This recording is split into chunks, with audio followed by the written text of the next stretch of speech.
Hello everyone, this is part one of my From Chaos to Peace series. Today I want to talk about authority. So for anyone who's had foster kids in your home or worked with kids who aren't your own kids, quite possibly even your own kids too, authority is a huge issue. When you say do this or you say don't do this, right? You want the kid to obey you and listen to you.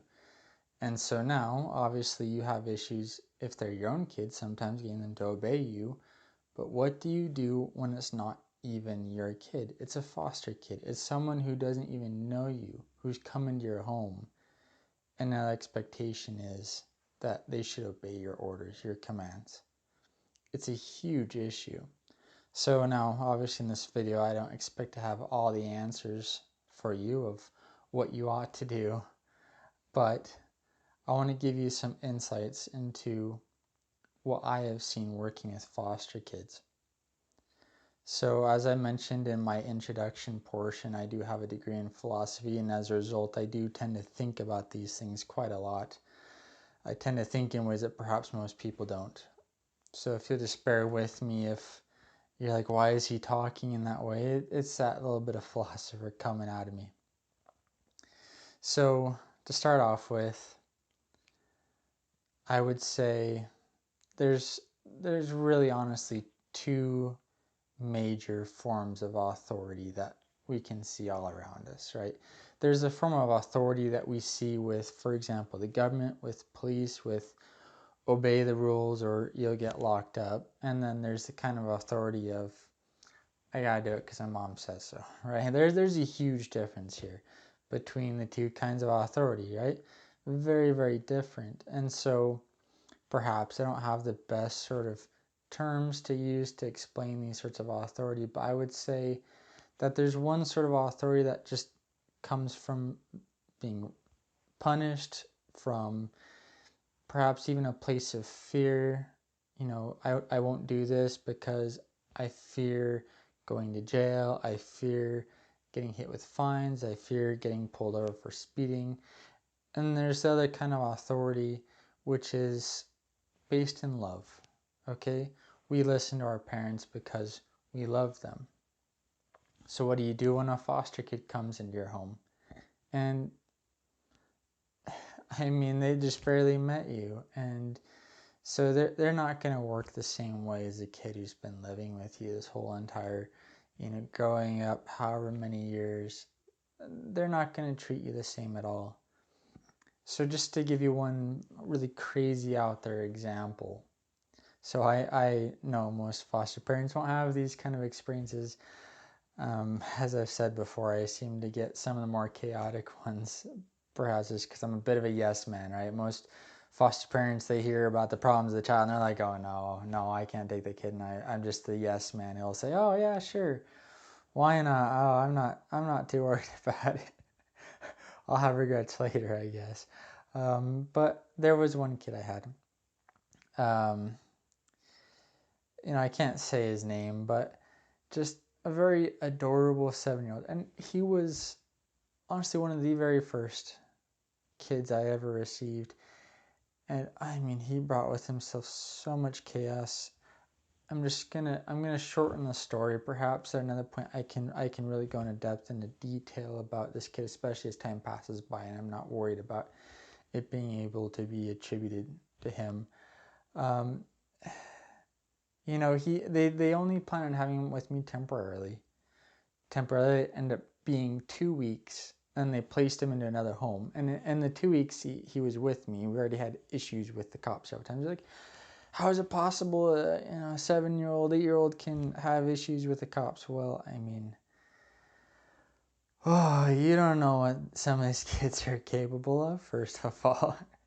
And second of all, I can't restrain them. So if they're capable of some pretty big chaos, and I can't restrain them, then as I've said before, my hands are kind of tied. The only thing I'm legally allowed to do would be to call the cops and just try and subdue things a little bit so they don't escalate too badly until they can kind of restrain the kid as necessary.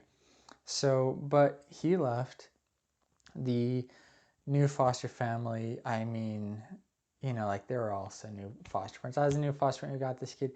They were also new foster parents. I mean, they were in my class. I was with them in the class learning about foster care and preparing to be a foster parent. So we were in the same boat, but I mean, I told them some of the issues that this kid had, and like they just couldn't wrap their heads around how this little kid could have these issues, right?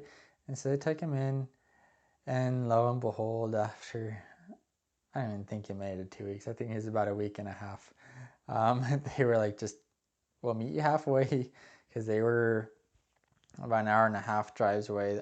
We'll meet you halfway, get this kid off of our hands. Social worker worked it out and everything else. I went halfway and picked him. And at this point, I already had another kid. Okay, I had a 10-year-old. In fact, that actually ended up making things much harder when I got him back, because once I got him back, he already had these behavior issues. I guess one of the turning points was chasing, the mother around with a hammer. I guess that was kind of the turning point. So anyway, he comes back with me. I've got another 10-year-old. That ended up being the turning point, because this kid had a brother, and obviously there were issues in the home, and so it brought out this sort of protective side of him of, me as the masculine figure. Like, I'm not allowed to tell this 10-year-old what he's supposed to do. Like, the issue of authority, right? I'm not allowed to tell him what to do. I'm not allowed to punish him. I'm not allowed to do anything like that. And I think it was the first night of getting him back. I was getting frustrated with my 10-year-old. He always had issues when it came to sleeping at night and making all sorts of noise, and it became an issue with the neighbors who could hear all the noise, because I wasn't in my own house at the time. I was in an apartment, which, by the way, never do foster care in an apartment. At least not with really difficult kids. But I would probably say just don't do foster care in an apartment. But that's how I started out. And so anyway, but yeah, he threatened me, like this little 7-year-old. Like he threatened me because I was getting after the 10-year-old and saying I was gonna punish him. He threatened that, he was gonna burn the place down, is basically what the threat came down to. And believe it or not, this little adorable kid, I mean, he made do on that threat. He literally tried to burn the place down. He tried lighting the mattress on fire the following day with a lighter. Myself and the police think was probably shoplifted when he was running around the store, and we were trying our absolute best to keep an eye on him. Me and, we had visited my parents. So anyway, but yeah, talk about problem of authority from even the smallest kid, right? Me as a parent, how dare I try and tell the 10-year-old what to do? How dare I, as the adult male, try and punish the 10-year-old for misbehaving? How dare I, right? If I dare try to enforce my own rules, then, still, I'm pretty sure he was 7 at the time, 7-year-old, he's either 7 or 8. But this little 7-year-old is going to punish me in return and say, no, you do what I say, right? It's just a complete reversal of authority. Of he's presenting himself as being the authority, and he's presenting himself as the one who's going to invoke all this fear and rage if I dare try and not follow what he says. It's a huge issue with authority. And honestly, all kids in foster care, at least probably like 99%. I mean, there's going to be a small sliver who maybe do really, really well, but a huge number, at least practically all of the kids I've received, in some way or another, struggle with authority. So what's my own tactic then when it comes to trying to sort of establish that I am the authoritative figure, right? I mean, I can try and invoke the fear and the punishment and everything else. And of course, as a parent, I have to take things away. I have to have some sort of punishment. Take away the TV, take away, something they want if they're not following my rules.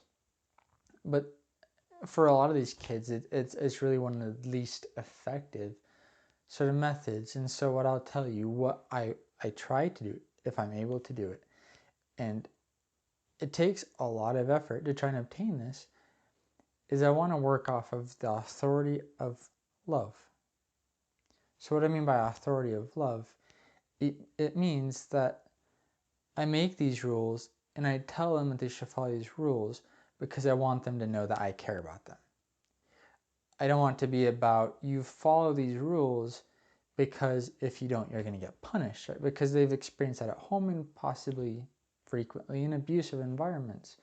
And so it doesn't mean that these rules exist to protect them. It means that these rules exist because the adult says that they exist and because they're going to be hurt if they don't follow them. And that's all there is to it. There's no sense of protection about it. There's no sense of love about it. You just do it or you be punished.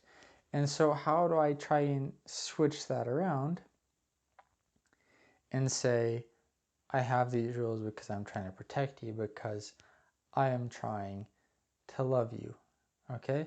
That's ultimately what I want to establish, is I want to establish an authority of love. I don't want the authority of you do as I say or you get punished or you get hurt. They've already experienced plenty of that, a lot of these kids. I want them to understand, you follow me, you follow my rules because I love you and I'm trying to protect you, and these rules are there to protect you.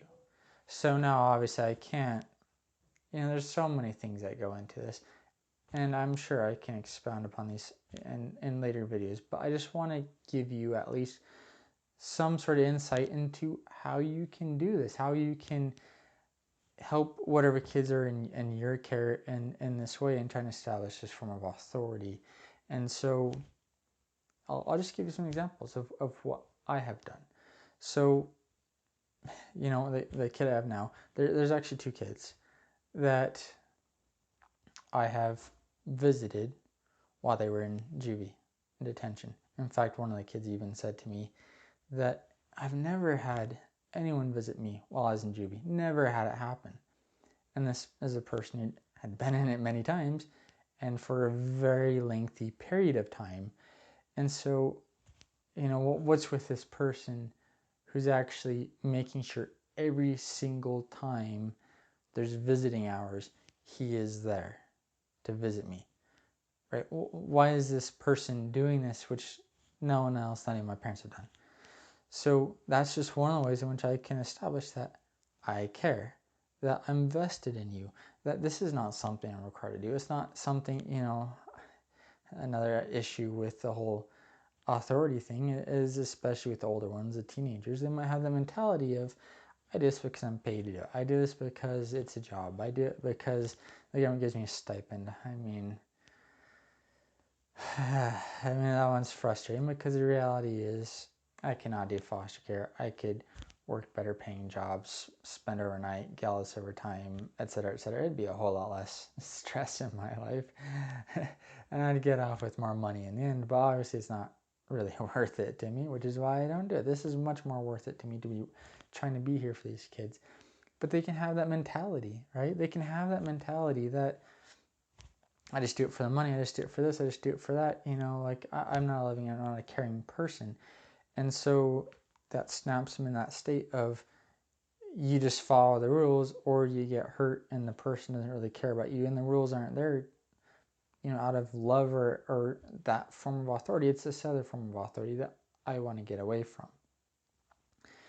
And also in that state where I'm just that adult who will bring down all this punishment if you don't follow my unjust rules, that's also the state in which you get the rage, you get the anger, you get the, oh yeah, you're going to punish me if I do something wrong. Well, how about, I think what you did to me was wrong, so I'm going to punish you back. I'm going to try and burn down your apartment. I'm going to try and, punch holes in your walls and break your stuff. And I mean, they're just kind of echoing back what they've experienced is that's authority if you can hurt them. So if they can hurt you, then they exercise authority on you, right? It doesn't work. You have to establish the authority of love, which really is the hardest thing to do. And like I said, you just have to invest yourself in them. You have to show them, I'm not foster parenting for the money. I'm not foster parenting for, selfish reasons. You have to show I'm truly vested in them, that I'm willing to sacrifice for them. I'm willing to take time out of my day for them. If there's a problem, I want to work through it with you. Spend whatever amount of time it takes. Lose however much sleep I have to lose. You can issue at school, I'm leaving work and I'm missing pay. I'm an hourly wage earner.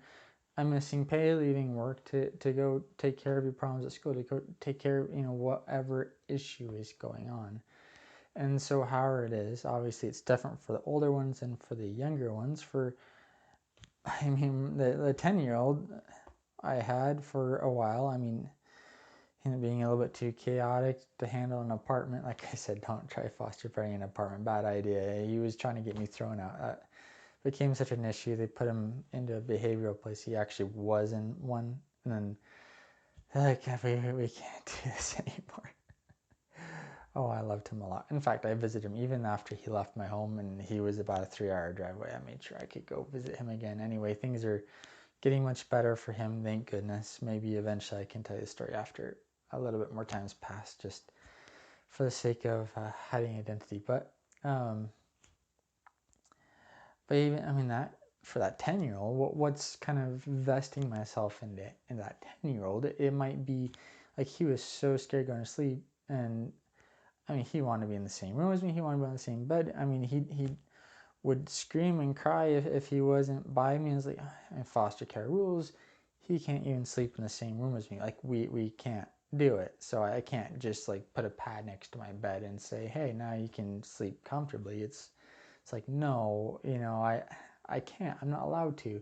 So we're trying to compromise and put a mat outside my door, and he could try and sleep on that mat, and for about 15 to 20 minutes before, as he was trying to sleep, I would just be sitting next to him and just be close to that little 10-year-old, just so he could be comfortable and fall asleep, so he wasn't so scared.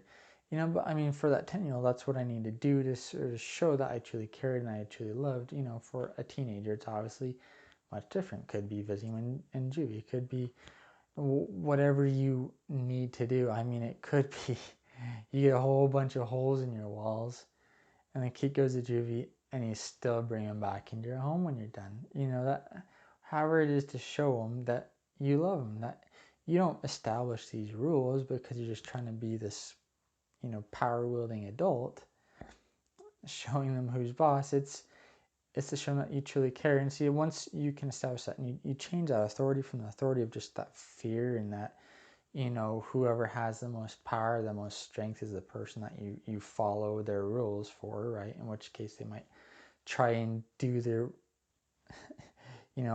reverse of that, and try and be the ones invoke the fear by lighting fires or what have you. Right? You need to establish that, no, like, we're operating a completely different system here of my rules there because I love you and I'm trying to protect you. See, that's a really hard thing to do, but it's absolutely necessary. And absolutely necessary if you want to get that kid to go from that place of chaos to that place of peace. You have to show them that you're enacting rules, that you're, invoking this sort of control over their life because you love them and you're trying to protect them and you're trying to care for them. That is absolutely crucial and very, very important.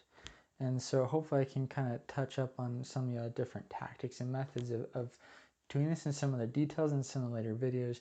But this just, for me, was what was the most important thing to express to you in this very first video on the series, of just how do you get that kid from that place of chaos to that place of peace.